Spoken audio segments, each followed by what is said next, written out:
एक बार फिर से बहुत-बहुत स्वागत है आप सभी का आपके चैनल पर। और गाइस आज हम बात करने जा रहे हैं पहली बार एसक्यूएल सर्वर की। एक क्वेश्चन है जो एसक्यूएल के इंटरव्यू में अक्सर पूछा जाता है। काफ़ी इंपॉर्टेंट क्वेश्चन है और इंटरेस्टिंग भी है और फंडामेंटल वाइज भी आपको काफ़ी स्ट्रॉन्ग बनाएगा। क्वेश्चन क्या है? क्वेश्चन ये है कि मान लीजिए अगर आपके पास एक टेबल है और उस टेबल में कुछ डुप्लीकेट रोज़ हैं। रोज़, मैं कोई पर्टिकुलर कॉलम की बात नहीं कर रहा, और साथ ही साथ कुछ यूनिक रोज़ भी हैं। ठीक है, डेटा जितना मर्जी बड़ा हो सकता है, छोटा हो सकता है, उससे कोई दिक्कत नहीं है। तो टास्क ये है कि आप किस तरह से अपने उस टेबल में से डुप्लीकेट्स रिमूव करेंगे। अब क्वेरी बनाकर आप इसको आसानी से कर सकते हैं, उसमें कोई दिक्कत नहीं है। लेकिन जो क्वेश्चन है वो क्वेश्चन ये है कि क्वेरी तो आप बना लीजिए, लेकिन फाइनली जो भी आपको करना है वो मेन टेबल पर करना है। यानी फाइनली जब मैं उस टेबल को रिफ्रेश करूं, जब भी आपने सारा काम कर लिया, निपटा लिया और आप कह रहे हैं कि हाँ डुप्लीकेट्स रिमूव हो गए, तो उसमें सिर्फ और सिर्फ यूनिक रोज रहे, वो रोज जिनका डेटा डुप्लीकेट है ही नहीं। तो आइए चलिए स्टार्ट करते हैं। ओके, तो इस वीडियो में हम एक क्वेश्चन जो है वो अटेम्प्ट करेंगे, जो कि एसक्यूएल के इंटरव्यू में भी पूछा गया है। और सबसे पहले मैं आपको क्वेरी रन करके दिखाता हूँ जो आपका डेटा है। सो देखिए, सबसे पहले आप अपने डेटा से फैमिलियर हो जाइए और उसके बाद फिर मैं क्वेश्चन के ऊपर भी आता हूँ। देखिए, ये हमारा बेसिकली डेटा है। ये बड़ा डेटा भी हो सकता है, वैसे हमने छोटा डेटा लिया हुआ है इस इंटरव्यू क्वेश्चन को आंसर करने के लिए। देखिए, इसमें अगर आप ध्यान से देखें तो हमारे पास कुछ रोज़ जो हैं वो रिपीट हो रही हैं, और हमें क्वेरी जो बनानी है वो इस टेबल में से जितने भी डुप्लीकेट्स हैं वो रिमूव करने हैं। अब जो डुप्लीकेट वैल्यूज़ हैं उनका क्राइटेरिया क्या है? मतलब डुप्लीकेट हम किसको कहेंगे? क्या मंथ रिपीट हो रहे हैं, एम्प्लॉयी नेम रिपीट हो रहे हैं, या ज़ोन? किस पे डुप्लीकेट चलेगा? बेसिकली पूरी रो को हम चेक कर रहे हैं, सीरियल नंबर छोड़ के, क्योंकि सीरियल नंबर तो सबके अलग हैं, ठीक है? अगर आप ये पूरा कॉम्बिनेशन यहाँ से देखें, ये देखिए, ये पूरा रो अगर कहीं रिपीट हो रहा है, जैसे जैन, सूज़न, सूज़न देखते हैं, ये देखिए। आप देखिए, इसमें एक-एक एंट्री आपकी जो है वो सेम है। इनफैक्ट नीचे भी अगर आप देखिए, यहाँ भी वो रिपीट हो रहा है। आप देखिए, सेल से लेके मैनेजर से लेके सब कुछ रिपीट हो रहा है, ठीक है ना? तो एक तो ये चीज़ हो गई। उसके बाद इसके अलावा अगर आप ये वाली एंट्री देखें, ये देखिए, ये वाली एंट्री केन, केन अगर आप देखें, ये देखिए, ये वाला, ये भी रिपीट हो रहा है। मानते हैं? पूरा देखिए, मैनेजर, ज़ोन, इवन सेल्स, ये सारा का सारा जो है वो रिपीट हो रहा है। तो प्लान ये है कि ये जो हमारा डेटा है, इसमें जितने भी डुप्लीकेट्स हैं वो हमें रिमूव करने हैं। तो फाइनली हाँ, हमें सिर्फ वही डेटा चाहिए होगा जो यूनिक रोज़ है। मैं फिर क्वेश्चन आपको दोबारा से ध्यान से समझा रहा हूँ। क्वेश्चन ये नहीं है कि जो डुप्लीकेट्स हैं वो हटाएँगे, लेकिन उन डुप्लीकेट्स में से एक रो रखेंगे। जनरली ऐसा ही होता है रिक्वायरमेंट, नहीं, सारा डुप्लीकेट हटाना है। अगर कोई रो 4 बार आ रही है तो चारों रोज़ को हमें टेबल से रिमूव करना है, ठीक है? तो इस क्वेश्चन को कैसे हम सॉल्व करेंगे? बहुत सारे तरीके हो सकते हैं, कमेंट सेक्शन में ज़रूर बताइएगा। पर जैसे मैं जनरली जो सबसे पहले होता है मन में जो प्लान आता है वो ये होता है कि हम ग्रुप बाय कर लें। अगर आपको ग्रुप बाय करना है तो आपको ग्रुप बाय सभी पे करना पड़ेगा, है ना? तो month, employee name, zone, manager, उसके बाद फ्रॉम, स्कीमा है हमारा डीपीओ, और डुप्लीकेट पैकेज, ठीक है? और लास्ट में हम लिखेंगे ग्रुप बाय। जिनको ग्रुप बाय का नॉलेज नहीं है, कोई बात नहीं है, वीडियो देखिए आप, कहीं जाने की ज़रूरत नहीं है। ग्रुप बाय बेसिकली मैं आपको बताता हूँ, आपने एक्सेल तो किया ही होगा, एक्सेल तो हमारा सबसे पहले बेबी स्टेप होता है। देखिए, एक्सेल में जब आप पिवट में कोई चीज़ डालते हैं, जैसे अगर आपके पास बहुत सारे मंथ्स हैं, बार-बार रिपीट हो रहे हैं, एक्सेल में जैसे डालोगे क्या होगा? पिवट उसको क्या करता है, डुप्लीकेट्स हटा देता है, ठीक है? उसको कहते हैं ग्रुपिंग। पावर क्वेरी में भी आपने ग्रुप बाय यूज़ किया होगा, और अभी एक्सेल में भी ग्रुप बाय आ गया है। एक्सेल में फंक्शन आ गया है, राइट? जितना मुझे जानकारी है, बट मैंने प्रैक्टिकली अभी यूज़ नहीं किया है। तो ग्रुप बाय क्या करता है कि अगर आप कहते हैं ग्रुप बाय मंथ, तो वो सिर्फ़ मंथ के ग्रुप बनाएगा। मतलब रेपिटिशन हटा देगा और एक यूनिक वैल्यू दे देगा। अगर आप कहते हो group by month and employee name, तो दोनों के कॉम्बिनेशन दिखेगा। बट क्योंकि हमें तो पूरी रो देखनी है, इसलिए हम इसको ग्रुप बाय करेंगे सारे हेडर्स यहाँ लिखकर। ये लिखना पड़ेगा आपको। अगर मैं इस क्वेरी को रन करता हूँ, तो आप देखेंगे क्या होगा कि जो हमारा पूरा डेटा है, उसमें से सारे के सारे डुप्लीकेट्स हट जाएँगे। जो डुप्लीकेट है वो एक रो आएगी, लेकिन एक रो आएगी, क्योंकि ग्रुप बाय का मतलब ये नहीं है हटाना है कुछ, ठीक है? वो ये करता है कि जो एक्स्ट्रा वैल्यूज़ आ रही है, जो रिपीट हो रही है, वो नहीं, उसमें से एक यूनिक रो आपको रिटर्न कर देगा, ये वैल्यू रिटर्न कर देगा, लेकिन रेपिटिशन नहीं होने देगा, लेकिन डिलीट नहीं करेगा, ठीक है? अब जैसे अब देखो मैं आपको दोनों क्वेरी रन करके दिखाता हूँ। आपके पास अगर आप यहाँ पे देखें टोटल, ये देखिए यहाँ पे टोटल कितने हमारे पास यहाँ पे रिकॉर्ड्स हैं 15, राइट? 15 रिकॉर्ड्स हैं, ये हमारा लास्ट लास्ट रिकॉर्ड है। उसके बाद अगर हम नीचे आ जाएँ, इसमें है 7, तो इसका मतलब क्या हुआ कि बाकी जो डुप्लीकेट्स थे वो सारे ग्रुप बाय ने हटा दिए, ठीक है? तो पहले तो ये चीज़ क्लियर होगी आई होप हमें, ठीक है? अब जैसे मैंने आपको बोला था कि 2 चीज़ें हैं इसमें समझने वाली। वो क्या कि सबसे पहले तो ग्रुप बाय नहीं चलेगा, बिकॉज़ ग्रुप बाय में जैसे मैंने आपको बताया कि डुप्लीकेट्स की एक रो आएगी, हमें तो डुप्लीकेट रखना ही नहीं है, जड़ से खत्म कर देने हैं। We want to completely wipe it off from the system, from the table, ठीक है? दूसरी चीज़ इम्पोर्टेंट कि ये जो हमने क्वेरी बनाई है, ये एक आउटपुट है टेम्परेरी। हमें मेन टेबल पे काम करना है फाइनली। हमें टेबल खाली करना है अपना, लेट्स से हम ये कह रहे हैं। मतलब ये जो हमारा ऊपर वाला टेबल है, हमें इसमें ये एक्शन करना है। इसमें ये जितने भी हमारे 17 रिकॉर्ड्स आ रहे हैं, ठीक है? 17 या 15 जो भी है, ठीक है? ये हमें हटाने हैं। मतलब इसमें से हमें डुप्लीकेट सारा हटाना है। तो इसके लिए सबसे पहले हम लोग क्या करेंगे, देखिए इसका प्लान ये हम कर सकते हैं कि हम लोग सबसे पहले इसमें हम लोग सिंपल ये कहेंगे कि जो यूनिक रोज़ हैं, जिनका काउंट 1 है, राइट? जिनका काउंट 1 है, वो हमें दे दो, ठीक है? वो हमें दे दो। फिर मेन डेटा में हम ये कहेंगे कि जो यूनिक रोज़ के सीरियल नंबर है, उन्हें छोड़ के जितना भी डेटा है, वो सब डिलीट कर दिया जाए। मानते हैं मेरी बात? राइट? अब कैसे करेंगे वो हमें देखना है, ठीक है? तो यहाँ पे एक्सट्रैक्ट यूनिक रोज़ ओनली। अब मैं फिर आपको बोल रहा हूँ, हो सकता है आपके माइंड में अभी भी क्वेश्चन आ रहा हो कि ये जो हमारा टेबल है, ये जो आउटपुट है, इसमें यूनिक रोज़ ही तो है। यूनिक रोज़ इसमें नहीं है क्वेश्चन के अकॉर्डिंग। इसमें वो वाली रोज़ भी हैं जो 4-4 बार, 10-10 बार आ रही हैं। मैंने आपको पहले बताया, जैसे इसमें हमने सूज़न वाला केस देखा। हमें ये भी नहीं चाहिए, ठीक है? बिकॉज़ जो रिपीट हो रहा है वो हमें चाहिए ही नहीं, बिल्कुल भी नहीं चाहिए। सिंपल सी बात है, ठीक है? तो यहाँ पर जब हम ग्रुप बाय कर रहे हैं माय फ्रेंड्स, हम लोग यहाँ पे एक कंडीशन लगाते हैं कि having count star equals to 1। अब आप कहेंगे ये क्या होता है? देखिए, काउंट स्टार का मतलब बेसिकली ये होता है कि जब भी आप कैलकुलेशन करें इसमें, अगर उसका काउंट 1 है, अगर उसका काउंट 1 है, based on what? Based on grouping, तो उसको रखना है। क्योंकि हम कह रहे हैं हैविंग काउंट इक्वल्स टू 1, यानी कि आप वो डेटा दीजिए दीजिए जो ग्रुप होने के बाद, जिसका काउंट जो है वो 1 होगा। स्टार लिखने का मतलब है कि वो पूरी रो को देखेगा, ठीक है? स्टार लिखने का मतलब ये होता है कि पूरी रो को देखेगा। आप लेट्स से आप इसको वैसे रन करो, ठीक है? ये देखिए, अगर आप इसको रन करें, ये देखिए, ये क्या दे रहा है आपको?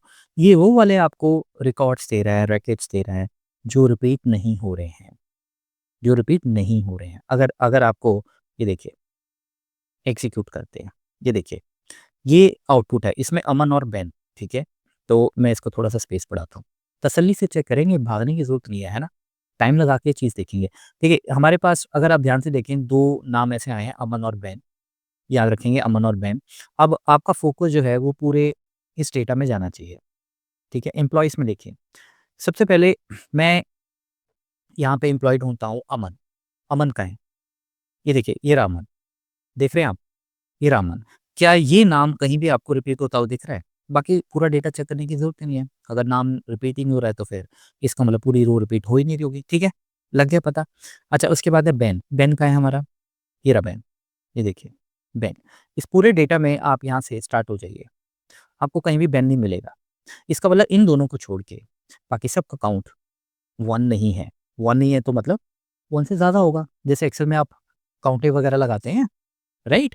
तो अब बात ये है कि ये तो आपने निकाल लिया, ठीक है? ये हमने निकाल लिया।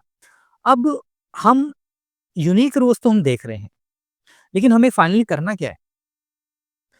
हो सकता है कि आप बोलो कि सर ये मेरा आउटपुट आ गया, आई एम हैप्पी, यही चाहिए था।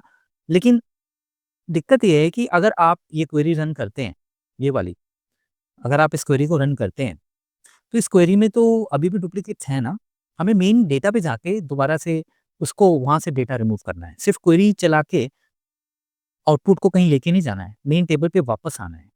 ये है हमारा चैलेंज, ठीक है? तो इसका मतलब ये हुआ कि अब हम ये कहेंगे कि इस टेबल में सब कुछ डिलीट कर दिया जाए, लेकिन वो आईडीज़ वो आईडीज़ या वो नाम एक्सक्लूड कर दिए जाएँ, जो इस क्वेरी से निकल के आ रहे हैं और वो कौन है? अमन और बेन, ठीक है? अब इसमें हम लोग जब हम डिलीट क्वेरी चलाएँगे तो डिलीट क्वेरी के लिए हमें एक ही क्राइटेरिया चाहिए, मतलब बिकॉज़ इसमें देखिए बहुत सारे हेडर्स हैं ना, तो डिलीट किसको किया जाए? या तो हम ये कर सकते हैं कि इसमें से एम्प्लॉयी नेम उठा लिया जाए, ठीक है? यानी कि अब देखिए, ये भी सिचुएशन आपको समझनी पड़ेगी, क्योंकि आप जब कंपैरिज़न करेंगे डिलीट क्वेरी कैसे लिखेंगे? डिलीट क्वेरी हमारी चलेगी ऐसे, डिलीट और उसके बाद हम जो भी हमारा टेबल है डुप्लीकेट वाला, ये, ठीक है? इसमें हम लिखेंगे वेयर, डिलीट क्या करना है? सीधा डिलीट थोड़ी लिखेंगे, फिर तो सारा टेबल डिलीट हो जाएगा। तो डिलीट करना क्या है? क्राइटेरिया क्या है? हो सकता है कि हम ये कह दें कि क्राइटेरिया जो है उसमें एम्प्लॉयी नेम इंक्लूड करने हैं, कौन से वाले? जैसे हम लिख सकते हैं अमन उसमें इंक्लूड किया जाए, ठीक है? वैसे इसमें क्योंकि हमें डिलीट कर रहे हैं, तो डिलीट हमें वो करना है जो इन दोनों नाम के अलावा जो भी हो, तो नॉट इन लगाते हैं उसके लिए, ठीक है? तो नॉट इन में मतलब यहाँ पे हम अमन लिख सकते हैं, उसके बाद हम लिख सकते हैं पेन लिख सकते हैं, ठीक है? लेकिन नाम अगर मैं अभी ऐसे रन कर दूँ इस क्वेरी को, है ना? तो होगा ये कि भई ये डिलीट हो जाएगा, लेकिन अमन और बेन हमें नहीं पता कि एग्ज़ैक्टली कौन से नाम हैं, ये तो मैं मैनुअली लिख रहा हूँ, राइट? ये तो मैं मैनुअली लिख रहा हूँ। तो इसीलिए हमें जो क्वेरी आउटपुट दे रही है, इसको वहाँ पे फिक्स करना होगा, ठीक है? इसको वहाँ यूज़ करना होगा, यहाँ पे। लेकिन यहाँ पे मैं अभी इस क्वेरी को ऐसे यूज़ नहीं कर सकता बिकॉज़ आप सब जानते हैं कि इसमें सारे हमारे पास डिफरेंट डिफरेंट हेडर्स आ रहे हैं, तो मुझे नेम चाहिए। अगर आपको नेम चाहिए तो हो सकता है आपके माइंड में आ रहा हो तो ठीक है, मैं नेम लिख सकता हूँ इस तरह से select name, employee name actually employee name, मानते हैं आप? अच्छा अब इस क्वेरी को अगर हम रन करें, क्योंकि अब इसमें सिर्फ एम्प्लॉयी नेम आएँगे, तो ये नाम जो है वो हम यहाँ पे इस क्वेरी के थ्रू चला सकते हैं। मतलब मैं सिंपल इस क्वेरी को यहाँ पे कॉपी करता हूँ और हम यहाँ पे इसको पेस्ट कर देते हैं, ठीक है? ये देखिए इस तरह से, ये मानते हैं आप? अब देखिए इसमें पता है क्या है? एक इसमें एक सबसे बड़ी प्रॉब्लम ये हो सकती है कि अगर कोई अमन वर्मा है और दूसरा है अमन सिंह, तो वो दोनों कंसिडर किए जाएँगे, क्योंकि हम इसमें लास्ट नेम तो देख ही नहीं रहे ना, राइट? मतलब हो सकता है कि अमन अमन सिंह यूनिक है लेकिन अमन वर्मा 10 बार आ रहा है। तो ये क्या करेगा इस क्वेरी के अकॉर्डिंग, ये जिनके भी फर्स्ट नेम अमन है, उनको नॉट इन कर देगा। मतलब उनको इंक्लूड नहीं करेगा डिलीट करते हुए, यानी उनको रखेगा। प्लान तो वही है, लेकिन बात वही है कि अमन अगर कोई वर्मा है, जो 10 बार आ रहा है, तो वो तो आना ही नहीं चाहिए एक बार भी, राइट? तो यहाँ पे गड़बड़ हो जाएगी। तो हमें ये बहुत ध्यान से इस चीज़ पे काम करना होगा। तो इसके लिए हम लोग एम्प्लॉयी नेम ना यूज़ करते हुए हम सीरियल नंबर यूज़ कर सकते हैं। क्योंकि और कोई चीज़ अगर अगर मैं इसको अनडू करूँ, अगर आप ध्यान से इसको देखो, फंडामेंटल्स पे फ़ोकस कर रहा हूँ मैं, ठीक है? अगर मैंने ये क्वेरी पूरी इस तरीके से रन की दोबारा से अ, सिलेक्ट मार्क मैं इसको इतना ही रखता हूँ फिलहाल, ठीक है? क्योंकि बाकी अभी हम रन नहीं करेंगे। ये देखिए, देखिए इसमें अब हम किस पे फ़िल्टर लगा सकते हैं? ज़ोन लगाएँगे अगेन, ज़ोन तो लगा ही नहीं सकते बिकॉज़ बहुत सारे वेस्ट वेस्ट होंगे, सब डिलीट हो जाएँगे। मैनेजर भी रिपीट हो रहे हैं। मैनेजर आईडीज़ भी अगेन उसमें भी कुछ गड़बड़ हो सकती है, ठीक है? मेरा कहने का मतलब ये है कि हमें कुछ ऐसी चीज़ आइडेंटिफ़ाई करनी होगी जो रिपीट ना हो रही हो। मतलब जिसमें ऐसी गड़बड़ ना हो एम्प्लॉयी नेम जैसी, है ना? क्योंकि अगर मैं अब मंथ की लिस्ट उठा लूँ जैन और फ़ेब, तो जैन और फ़ेब में बहुत सारे यूनिक आइटम्स भी हो सकते हैं, डुप्लीकेट्स भी हो सकते हैं। तो इसीलिए अगर आप अपने डेटा को ध्यान से देखो, अगर ये जो हमने डेटा रन किया था अ, ये देखिए एक चीज़ है कि अगर मैं सीरियल नंबर्स फाइंड आउट कर लूँ यूनिक रोज़ के, ये वाले, ठीक है ना? तो हम ये बोल सकते हैं कि excluding serial number 2 and 5 and 10 not in में, बाकी सब डिलीट कर दो, फिर दिक्कत नहीं आएगी। बिकॉज़ ये सारे के सारे यूनिक हैं। हुँ, ये बात तो है। अब आप लोगों का बहुत बहुत लोगों का दिमाग चल रहा होगा कि ओह! फिर तो कोई चक्कर ही नहीं है, फिर अब तो नेम की जगह सीरियल नंबर कर देते हैं। सही बताऊँ तो मुझे भी कई बार एक्साइटमेंट में ऐसा हो जाता है, ठीक है? मैं भी यही कह रहा था सीरियल नंबर लिख देते हैं, जब मैं इस क्वेश्चन को रीड कर रहा था। मतलब मैंने बोला चलो सीरियल नंबर सेलेक्ट कर लेते हैं फिर।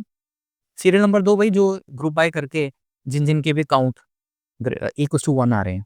जिन-जिन के काउंट मतलब इनके वो काउंट करेगा कॉम्बिनेशन, है ना?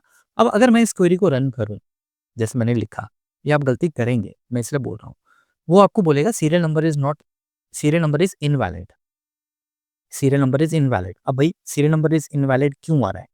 क्योंकि अगर सीरियल नंबर की स्पेलिंग हो सकता है गलत हो, ये हो सकता है पॉसिबिलिटी, चलो चेक कर लेते हैं।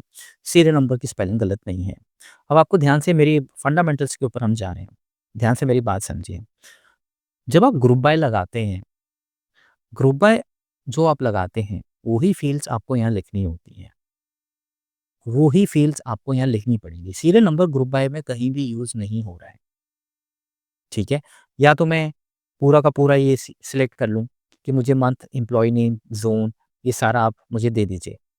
या तो मैं इस क्वेरी को ऐसे रन कर लूँ, तो ये क्वेरी पूरे मुझे आंसर दे देगी। मानते हो? ठीक है? अब या तो फिर मैं ये कह सकता हूँ कि जो हम ग्रुप बाय कर रहे हैं, उसमें आप मुझे मंथ दे दीजिए या उसमें मुझे आप एम्प्लॉयी नेम दे दीजिए, कोई एक चीज़ दे दीजिए। फॉर एग्ज़ाम्पल मंथ दे दीजिए, है ना? ये हमने अभी यही किया था। तो वो स्टिल उसको समझेगा क्योंकि वो ग्रुप बाय का ही पार्ट है। वो ग्रुपिंग तो इसी लेवल पे कर रहा है, लेकिन आपको रिटर्न में क्या चाहिए? आपको रिटर्न में क्या चाहिए? वो यहाँ से वो आपको दे रहा है, ठीक है? लेकिन सीरियल नंबर लिखते ही कहानी खराब हो जाती है बिकॉज़ सीरियल नंबर ग्रुपिंग का पार्ट नहीं है। और अगर आपने अब आप कहीं आप बोलोगे तो सीरियल नंबर डाल दीजिए, अगर सीरियल नंबर डाल दिया तो ग्रुपिंग होगी ही नहीं। मतलब फिर तो हर रो यूनिक होगी ना, क्योंकि सबका सीरियल नंबर अलग है, तो सीरियल नंबर अगर हम कंपैरिज़न में डालेंगे कि वो रिपीट हो रहा है कि नहीं, तो कोई भी रो रिपीट होगी नहीं, राइट? तो अब आपको यहाँ पे एक बहुत इंपॉर्टेंट चीज़ समझनी है, वो ये कि सीरियल नंबर तो चाहिए नो डाउट, क्योंकि वो यूनिक आइडेंटिफायर है। लेकिन हम यहाँ पे ये कर सकते हैं कि हम यहाँ पे एक फंक्शन लगा सकते हैं कि मुझे सीरियल नंबर मिनिमम दे दीजिए। फंक्शन लगा सकते हैं, मिनिमम सीरियल नंबर दे दीजिए। आप सबको मालूम है कि जब having count equals to 1 run होगा, तो नंबर ऑफ रोज़ वही आएँगी जो यूनिक है। डुप्लीकेट्स रोज़ आएँगी नहीं, राइट? तो मिनिमम लगाएँ या मैक्स लगाएँ, सीरियल नंबर तो एक ही रहेगा सबका, क्योंकि हर रो का एक सीरियल नंबर होगा, ठीक है? तो मैं अगर इसको इस तरह से एग्ज़ीक्यूट करूँ, तो मेरे पास सीरियल नंबर आ जाएँगे। अब आप ये सोच रहे होंगे कि ये फंक्शन लगाने से कैसे क्वेरी चलेगी? देखिए, जब आप ग्रुप लगाते हैं, ग्रुप बाय आप करते हैं, तो ग्रुप बाय में एग्रीगेट फंक्शन तो आप लगा सकते हैं, ये रूल है। एग्रीगेट फंक्शन लगाया जा सकता है। लेकिन अगर आप हेडर कोई ऐसा यहाँ पे यूज़ कर रहे हैं जो ग्रुप में नहीं यूज़ हो रहा है, तो गड़बड़ हो जाएगी। तो ये सारी चीज़ें हमें फंडामेंटल्स जो हैं वो देखने पड़ते हैं। तो अब हम ये जो क्वेरी है, जो डिलीट की क्वेरी है, ये मैं इसको यहाँ पे लिख देता हूँ इस तरीके से। सॉरी, मैं फ्रॉम वर्ड लिखना भूल गया, डिलीट फ्रॉम दिस टेबल, ठीक है? तो ये गड़बड़ मुझे लग रहा है ये हुई है। Let's run this code again. Conversion failed when converting the nvarchar value सूजन टू डेटा टाइप इंटीजर। अब सूजन तो टेक्स्ट वैल्यू है, तो हम डेटा टाइप उसको इंटीजर कन्वर्ट करने में प्रॉब्लम उसे आ रही है, लेकिन हम ऐसा क्या कर रहे हैं कि जिससे डेटा टाइप चेंज हो रहा है? Select where okay, I am so sorry. देखिए, वही मैं आपको समझा रहा था। तो एम्प्लॉयी नेम नहीं आएगा, सीरियल नंबर आएगा। चलिए, एक और आपको ज्ञान मिल गया, ठीक है? तो देखिए, एरर से ही आप लोग लर्न करते हैं। अगर आप हर चीज़ पॉलिश्ड वे में देखेंगे, अरे ये तो ऐसे-ऐसे ठा-ठा स्टेप बाय सब कुछ हो गया है, तो आप सीख नहीं पाएँगे बिकॉज़ जो आपको सिखा रहा है, उसने भी बहुत गलतियाँ की होंगी और गलतियाँ होती रहती हैं, ठीक है? तो गलतियों से तो सीखते हैं। तो एरर मैं हमेशा अपने ट्रेनिंग्स में यही बताता हूँ, एरर को पकड़ो। एरर जिसको समझ नहीं आएगा वो प्रोग्रामर नहीं बन सकता है, वो डेटाबेस में काम नहीं कर सकता, वो एक्सेल में नहीं कर सकता, पावर क्वेरी में नहीं कर सकता है, गूगल शीट्स में काम नहीं कर सकता है, पाइथन में, वीबीए में, किसी में भी काम नहीं कर सकता है, पावर बीआई में। क्योंकि एरर जब आते हैं उससे पता लग जाता है, अगर आपको एरर समझ आते हैं कि भई क्या हो रहा है, नहीं तो आप तुक्के मारते रहेंगे। तो चलिए, फाइनली मुझे लगता है सीरियल नंबर का इश्यू था कि सीरियल नंबर एक्सक्लूड करने हैं, एग्ज़ीक्यूट द लाइन। देखिए, 13 रोज़ अफेक्टेड, यानी 13 रोज़ उसने रिमूव की हैं, व्हिच इज़ फाइन। अब हम लोग अपना डेटा एक बार रन करके देखते हैं। Let me execute this. ये देखिए, फाइनली आपका डेटा जो है उसमें से वो सारा डेटा डिलीट हो गया है। तो उम्मीद है आपको ये वीडियो बहुत पसंद आया होगा, आपकी लर्निंग एक नए लेवल पे गई होगी और अगर ये अब आपका क्वेश्चन आपके इंटरव्यू में आता है, तो आप बल्ले-बल्ले कर सकते हैं।